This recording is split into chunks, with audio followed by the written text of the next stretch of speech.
Good morning class 12th B. देखिए last जो derivation हमने किया था वो torque acting on an electric dipole किया था। Torque acting on an electric dipole in a uniform electric field. अब मैं इलेक्ट्रिक डाइपोल की वजह से इलेक्ट्रिक फील्ड निकालने जा रहा हूँ एक्सियल पोजीशन पे और इक्वेटोरियल पोजीशन पे। ठीक है, दोनों डेरिवेशन बहुत इंपॉर्टेंट डेरिवेशन हैं, तो ध्यान दीजिएगा। ये पहली हेडिंग है torque acting on, sorry torque तो मैंने बता दिया था, इलेक्ट्रिक फील्ड को देखना है। और आप पुराने वीडियोस भी देख सकते हैं, पुराने वीडियोस को देख करके उसके बाद इसको देखेंगे तो आपको पता चल जाएगा कि क्या हमें पढ़ना है क्या नहीं पढ़ना है। ठीक है ना। अब तो मैं केवल इसमें जो है वो चीज़ें बता रहा हूँ, रिवीजन में सारी चीज़ें नहीं पढ़ाई जा सकती। इसमें बस मैं वो चीज़ें उन क्वेश्चंस पे ज़्यादा कंसंट्रेट कर रहा हूँ जो बोर्ड में आए हुए क्वेश्चंस हैं। ठीक है, तो देखिएगा अब इलेक्ट्रिक फील्ड निकालने जा रहा हूँ। Electric field due to an electric dipole, due to an electric dipole in axial position. Axial position, axial position को एंड ऑन पोजीशन भी बोलते हैं। एक्सियल पोजीशन और end on position, END end on position. ठीक है, तो इसमें देखिए कैसे क्या करेंगे, इसको जरा समझिएगा। मैंने एक इलेक्ट्रिक डाइपोल बना दिया। इलेक्ट्रिक डाइपोल क्या होता है? इलेक्ट्रिक डाइपोल एक ऐसा सिस्टम होता है जिसमें टू इक्वल और ऑपोजिट चार्जेस, जितना चार्ज ए पे होगा उतना ही बी पे भी होगा। दोनों चार्जेस का मैग्नीट्यूड सेम होगा, नेचर ऑपोजिट होगा, और इन दोनों के बीच की डिस्टेंस बहुत कम होगी। दोनों चार्जेस के बीच की जो लेंथ होती है उसको डाइपोल लेंथ बोलते हैं, और उसकी वैल्यू हमेशा 12 लेते हैं। ये इसकी एक्सिस कहलाती है। दोनों चार्जेस को ज्वाइन करने वाली लाइन इलेक्ट्रिक डाइपोल की एक्सिस कहलाती है। तो इसके मिड पॉइंट, इलेक्ट्रिक डाइपोल के मिड पॉइंट O से स्मॉल r डिस्टेंस पर मैं राइट साइड पे कोई पॉइंट P है जहां इलेक्ट्रिक फील्ड निकालने जा रहा हूं। इस P पॉइंट पे इलेक्ट्रिक फील्ड निकाल रहा हूं। देखो O से P तक की डिस्टेंस r है और OA की वैल्यू L है, क्योंकि पूरी डिस्टेंस 12 थी और O मिड पॉइंट था। तो A से P तक की जो डिस्टेंस होगी वो R माइनस L हो जाएगी, और यहाँ तक की डिस्टेंस OP R है और इतनी डिस्टेंस L है। तो B से P तक की जो डिस्टेंस होगी वो R प्लस L होगी, R प्लस L। ठीक है, और इलेक्ट्रिक फील्ड का जो फॉर्मूला होता है वो है 1/4πε0K Q upon R square. तो पहले मैं प्लस Q चार्ज की वजह से P पॉइंट पे इलेक्ट्रिक फील्ड निकालूंगा, और इलेक्ट्रिक फील्ड की डायरेक्शन हमेशा पॉजिटिव चार्ज से दूर की ओर होती है। तो ये plus Q charge A point पे रखा हुआ है, तो इसकी वजह से electric field away from positive charge इस साइड में हो जाएगी, राइट साइड में हो जाएगी। B पे नेगेटिव चार्ज है तो हमेशा टूवर्ड्स द नेगेटिव चार्ज होता है। आप इस ध्यान से देखिए, तो मैंने EB के एरो को छोटा बनाया है, EA के एरो को बड़ा बनाया है। उसका रीज़न ये है कि A वाला चार्ज, A पे जो चार्ज प्लस Q है वो P के ज़्यादा पास में है, B वाले के डिस्टेंस ज़्यादा है, तो इलेक्ट्रिक फील्ड वीक होगी, क्योंकि इलेक्ट्रिक फील्ड और डिस्टेंस में इन्वर्स रिलेशन होता है। तो मैं पहले प्लस Q चार्ज की वजह से निकाल रहा हूँ। Electric field at P due two plus Q charge, due two plus Q charge. Plus Q charge बच्चों A पॉइंट पे रखा हुआ है, इसलिए इलेक्ट्रिक फील्ड को मैं EA लिख रहा हूँ। EA फॉर्मूला होता है 1/4πε0Q upon R square. R AP हो जाएगा, जहाँ पे चार्ज रखा होता है वहाँ से डिस्टेंस लेते हैं AP स्क्वायर, और AP डायग्राम में नज़र आ रही है कि R माइनस L है, तो 1/4πε0Q upon R minus L whole square. और डायरेक्शन क्या होगी? पॉजिटिव चार्ज की वजह से डायरेक्शन हमेशा पॉजिटिव चार्ज से दूर की ओर होती है, तो ए टू पी डायरेक्शन हो जाएगी। मैंने यहाँ साइड में लिख दिया ए टू पी, ठीक है, इलेक्ट्रिक फील्ड की डायरेक्शन। अब सिमिलरली मैं माइनस क्यू चार्ज की वजह से निकाल रहा हूँ। Similarly due to minus Q charge B point पे रखा हुआ है, इसलिए इलेक्ट्रिक फील्ड को मैं ई बी लिख रहा हूँ। फॉर्मूला हो जाएगा 1/4πε0, और माइनस क्यू की पी से डिस्टेंस आर प्लस एल है, तो मैंने यहाँ R plus L whole square लिख दिया। और नेगेटिव चार्ज की डायरेक्शन में होती है, तो ई बी की डायरेक्शन देखिए मैंने पी से बी की ओर बना रखा है, तो यहाँ लिख देंगे पी टू बी, ठीक है। इसमें ई ए की वैल्यू ग्रेटर होगी क्योंकि आर माइनस एल की वैल्यू कम है आर प्लस एल से। ई और आर में इन्वर्स रिलेशन होता है। इन्वर्स रिलेशन का मतलब हो गया ये घटेगी तो इसकी वैल्यू बढ़ जाएगी। तो since E A is more than greater than E B, और दोनों की डायरेक्शन ऑपोजिट है and are in opposite direction, दोनों की डायरेक्शन एक दूसरे के ऑपोजिट है। therefore रिजल्टेंट इलेक्ट्रिक फील्ड अगर निकालना होगा तो सिंपली हम सब्ट्रैक्ट कर देंगे, जो वैल्यू ग्रेटर है उसमें से दूसरे को माइनस कर देंगे। तो ई ए की वैल्यू ई बी से ज़्यादा है, तो मैं ई ए माइनस ई बी कर दे रहा हूँ। और आप ई ए और ई बी इक्वेशन 1 और 2 में देखिए, इससे बहुत सारे टर्म्स कॉमन हैं। आर माइनस एल और आर प्लस एल को छोड़ दें तो सब कुछ कॉमन है, तो मैं कॉमन वाले टर्म्स को बाहर निकाल ले रहा हूँ। 1/4πε0 को बाहर निकाल लिया, क्यू को बाहर निकाल लिया। ई ए में है 1/r minus L whole square, और ई बी में है 1/r plus L whole square. अब इसका एलसीएम ले लें। एलसीएम लेना सिखाने की ज़रूरत नहीं है, मैं डायरेक्ट लिख रहा हूँ। तो ये a minus b, a plus b, ये तो हो जाएगा a square minus b square. यहाँ पे 2RL और यहाँ से 2RL मिल करके ऊपर 4RL बचेगा जब आप सॉल्व करेंगे। एग्ज़ाम में भी आप डायरेक्ट लिख सकते हैं, इसको एक्सपेंड करके दिखाने की ज़रूरत नहीं है। ये 4RL में से 2L को मैंने अलग कर लिया और 2R को बाहर निकाल दिया, ठीक है। और Q इंटू 2L, चार्ज को अगर मैं डाइपोल लेंथ से मल्टीप्लाई कर दूं तो उसको इलेक्ट्रिक डाइपोल मोमेंट कहते हैं। ये इससे पहले वाले टर्न पे हम लोगों ने देखा था। इलेक्ट्रिक डाइपोल मोमेंट ये लिखा हुआ है। इलेक्ट्रिक डाइपोल के चार्ज और दोनों चार्जेस के बीच की जो डिस्टेंस होती है उसको इलेक्ट्रिक डाइपोल मोमेंट बोलते हैं, ठीक है ना। तो ये इलेक्ट्रिक डाइपोल मोमेंट हो गया, इलेक्ट्रिक डाइपोल मोमेंट।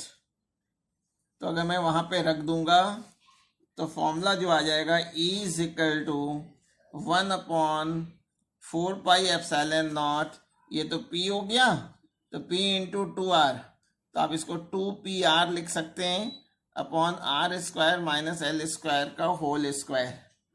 यहाँ तक भी अगर कर देते हैं तो ये डेरिवेशन कंप्लीट माना जाएगा। लेकिन इलेक्ट्रिक डाइपोल में R की वैल्यू L से बहुत ज़्यादा होती है, इसलिए जो डिनोमिनेटर में R square minus L square है उसको केवल R स्क्वायर लिख देते हैं। अगर मैं यहाँ R स्क्वायर ले लूँ तो R स्क्वायर का स्क्वायर पावर 4 हो जाएगी और एक R ऊपर से कैंसिल हो जाएगा। तो फाइनली जो फॉर्मूला आएगा वो 1/4πε0 2p/r³ होगा। और रिजल्टेंट इलेक्ट्रिक फील्ड की जो डायरेक्शन होगी वो ग्रेटर वाले की ओर होगी। ई ए की वैल्यू ग्रेटर थी तो ये इलेक्ट्रिक फील्ड की डायरेक्शन होगी, और यही पी की भी डायरेक्शन होगी। पी की डायरेक्शन हमेशा माइनस क्यू से प्लस क्यू की ओर होती है।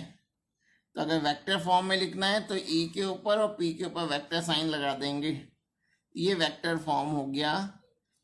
तो एक्सियल पोजीशन में बच्चों इलेक्ट्रिक डाइपोल मोमेंट पी और इलेक्ट्रिक फील्ड दोनों की डायरेक्शन सेम होती है।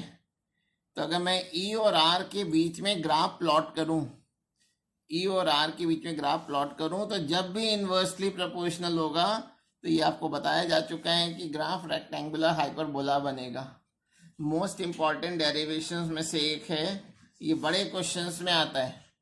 ये एक्सियल पोजीशन में मैंने निकाला है चिल्ड्रन। अब मैं जो है इक्वेटोरियल पोजीशन में निकालने जा रहा हूँ। इक्वेटोरियल पोजीशन मीन्स इसी स्ट्रेट लाइन में नहीं, इसके ऊपर नीचे, इसके परपेंडिकुलर बाइसेक्टर पर। तो नेक्स्ट डेरिवेशन देखिएगा, ये हेडिंग हो जाएगी electric field due to an electric dipole, due to an electric dipole on equatorial line, on equatorial line, equatorial line को broad side on position भी बोलते हैं, broad side on position। Children ये questions आपको copy में ज़रूर करने हैं। पूरे वीडियोस देखने के लिए आपको जो 16 मई से क्लास शुरू हुआ था उसके वीडियोस को आप देखिए, और अगर आपके पास कोड नहीं है तो आपके अपने किसी फ्रेंड से कोड ले करके देखिए, ठीक है। और इसको तो आपको पढ़ना है, और जितना ये मैं करा रहा हूँ इसको कॉपी में होना चाहिए, ठीक है ना। तो इसको आप कॉपी में साथ में नोट करते चलेंगे।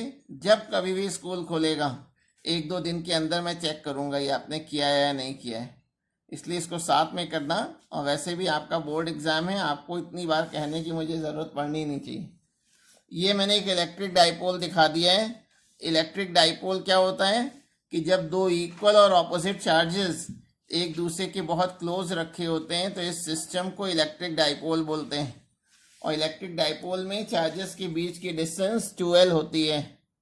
इसके मिड पॉइंट से परपेंडिकुलर डिस्टेंस R पर यहाँ कोई पॉइंट P है जहाँ हमें इलेक्ट्रिक फील्ड निकालनी है, यानी ये परपेंडिकुलर बाइसेक्टर है, यानी इसको बाइसेक्ट भी कर रहा है और परपेंडिकुलर भी है। बाइसेक्ट कर रहा है इसका मतलब ये लेंथ LL हो जाएगी। अगर मैं B से P की लेंथ पूछूं या A से P की लेंथ पूछूं तो इसको आप पाइथागोरस थ्योरम से निकाल सकते हैं फ्रॉम फिगर। अगर मैं पाइथागोरस थ्योरम से AP की वैल्यू निकालूं या BP निकालूं, AP की वैल्यू और BP की वैल्यू सेम होगी, कितनी हो जाएगी, √R² प्लस L²। चिल्ड्रन जब ये दोनों साइडें इक्वल हैं तो इनके ऑपोजिट एंगल्स भी इक्वल होंगे।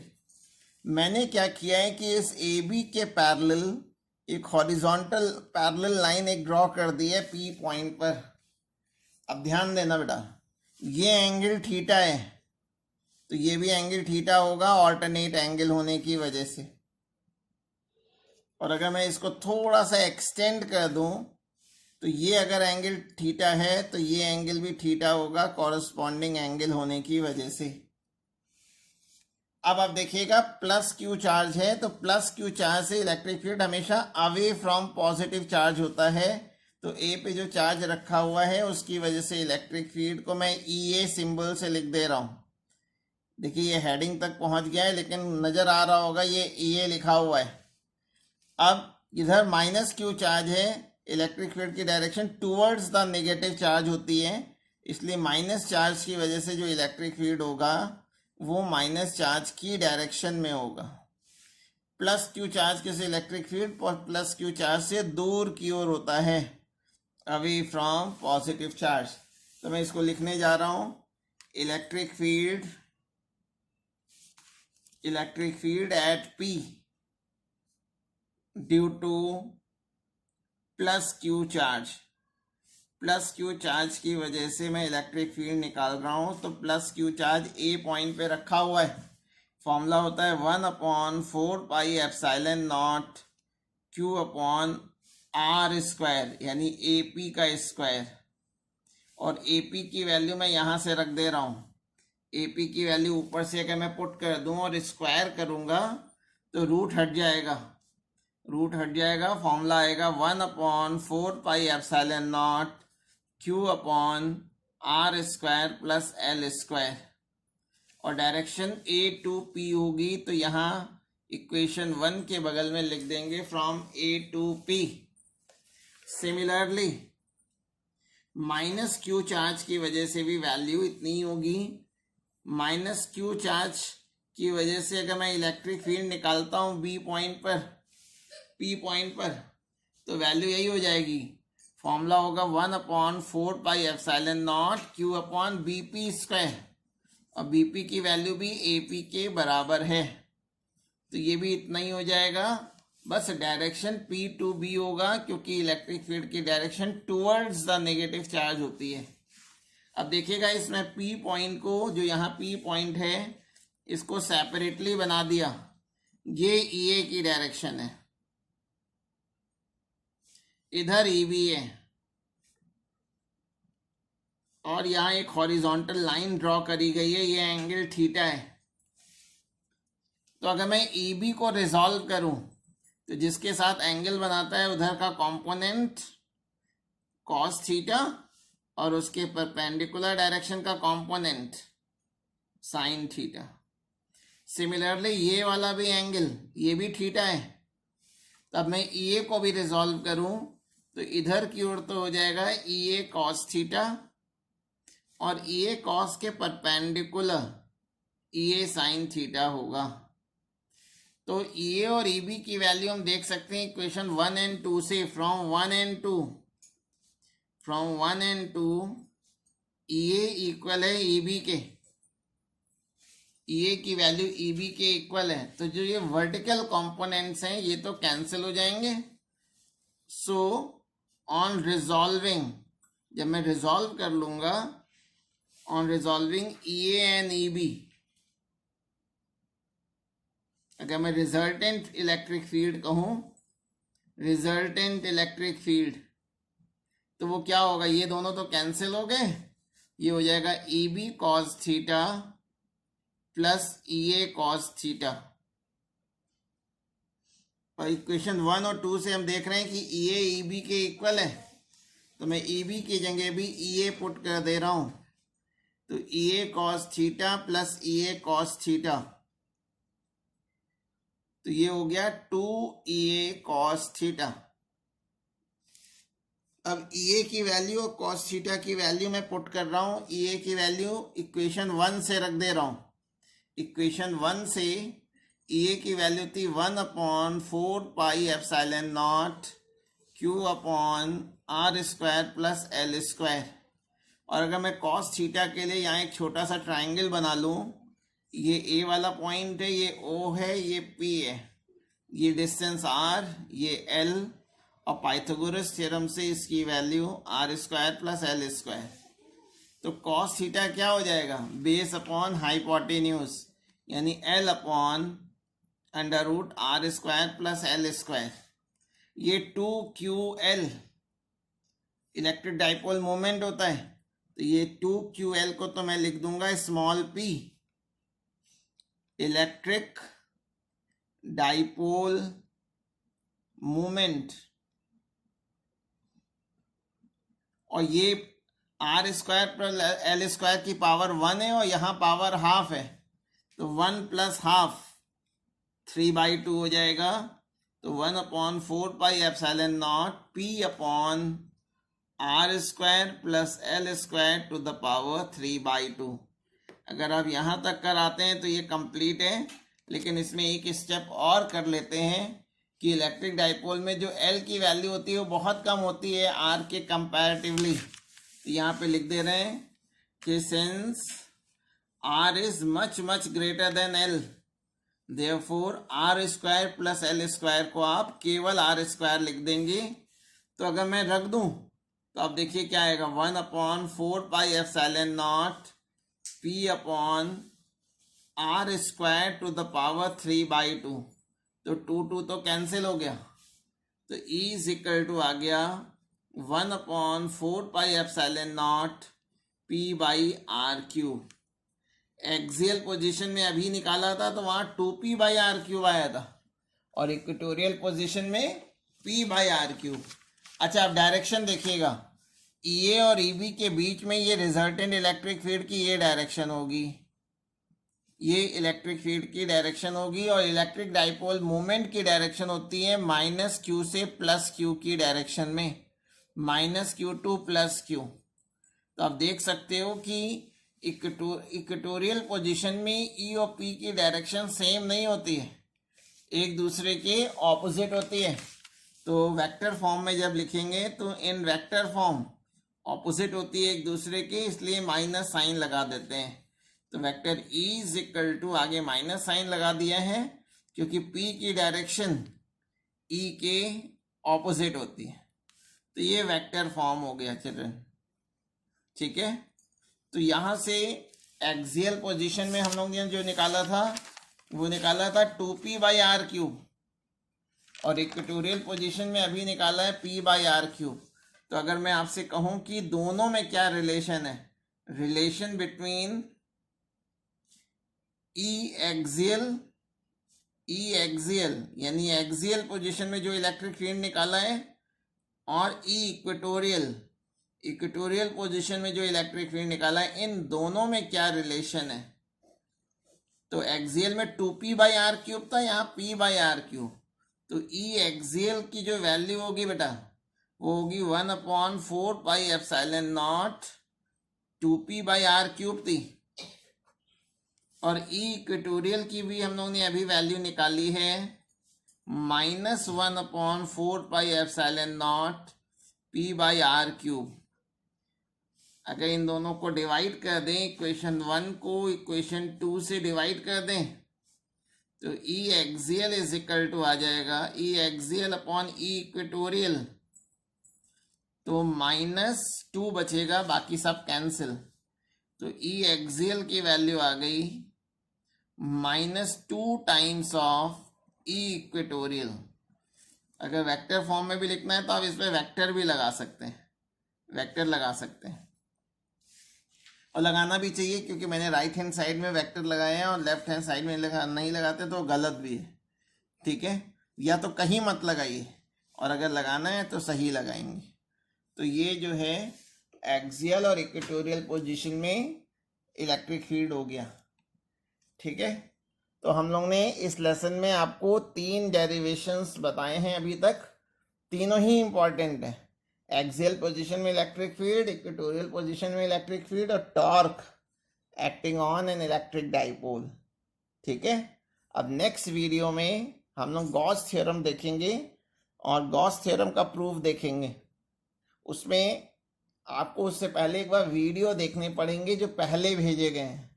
तो नेक्स्ट टर्न पे, नेक्स्ट पीरियड में आपको गॉस थ्योरम के वीडियोस थोड़ा देख के रखने हैं। इसके अलावा चिल्ड्रन थोड़ा प्रैक्टिकल वर्क भी हम लोग करेंगे, जो प्रैक्टिकल पीरियड्स होते हैं स्कूल में।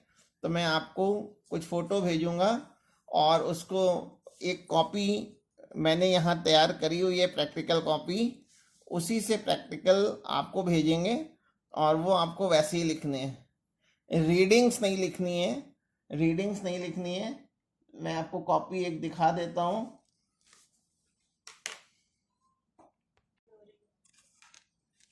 हाँ, तो मैं ये प्रैक्टिकल कॉपी, आपको एक क्लासमेट की कॉपी बनानी है, क्लासमेट की कॉपी बनानी है, ठीक है। और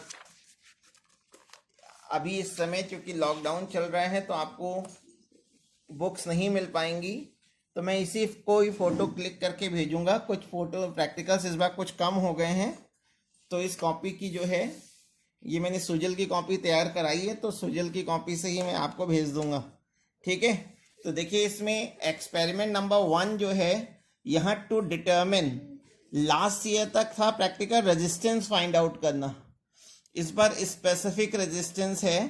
तो एसपी थोड़ा छोटा लिखा हुआ है, तो उसको आपको ध्यान से देख के लिख लेना है। ये पूरा कॉपी करेंगे, ये कॉपी करेंगे। देखिए मैंने रीडिंग के लिए स्पेस छोड़ दी है, ऐसे ही आपको छोड़ना है, ठीक है। और प्रिकॉशन सोर्सेज ऑफ एरर लिख लेना है। ये सर्किट डायग्राम बनेगा, ग्राफ पेपर से कोई मतलब नहीं है। ग्राफ पे जो बना हुआ है वो जब आप लैब में करोगे तो आपको बताया जाएगा।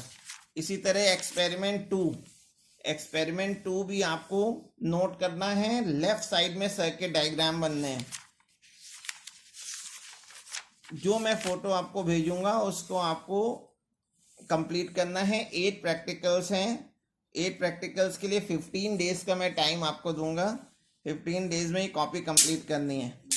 एक्सपेरिमेंट नंबर 3, राइट साइड में लिखेंगे, लेफ्ट साइड में सर्किट डायग्राम। जहां मैंने स्पेस छोड़ रखा है उसको आपको भी छोड़ना है।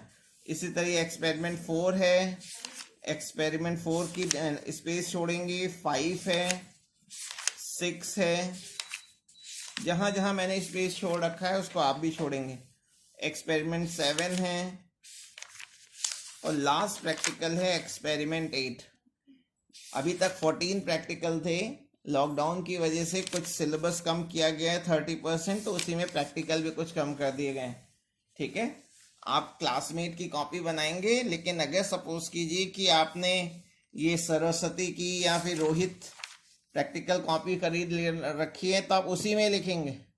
वो कॉपी है तो आपको थोड़ी मेहनत और भी कम करनी पड़ेगी। ये पूरा पूरा प्रैक्टिकल यहाँ लिखा मिल जाएगा, लेकिन फिर भी हम जो भेजेंगे आप उसको लिखिएगा। ठीक है, क्योंकि उसमें जो चीज़ें हमें कम करनी है वो सब मैंने कम करके, या जो कुछ कमी थी सर्किट डायग्राम में उसको रिमूव करने के बाद वो प्रैक्टिकल कॉपी तैयार करिए। नवंबर में या अक्टूबर में जब भी स्कूल खोलेगा, 15 अगस्त के बाद जब भी ऑर्डर आएगा स्कूल खोलने का, तब तक आपको ये कॉपी कंप्लीट करनी है, जिससे कि हमें प्रैक्टिकल की तुरंत आपको मैं प्रैक्टिकल कराऊं, ऑब्जर्वेशन आप नोट करें और तुरंत साइन कराएं हमसे। यहाँ तक का काम आपको करना है।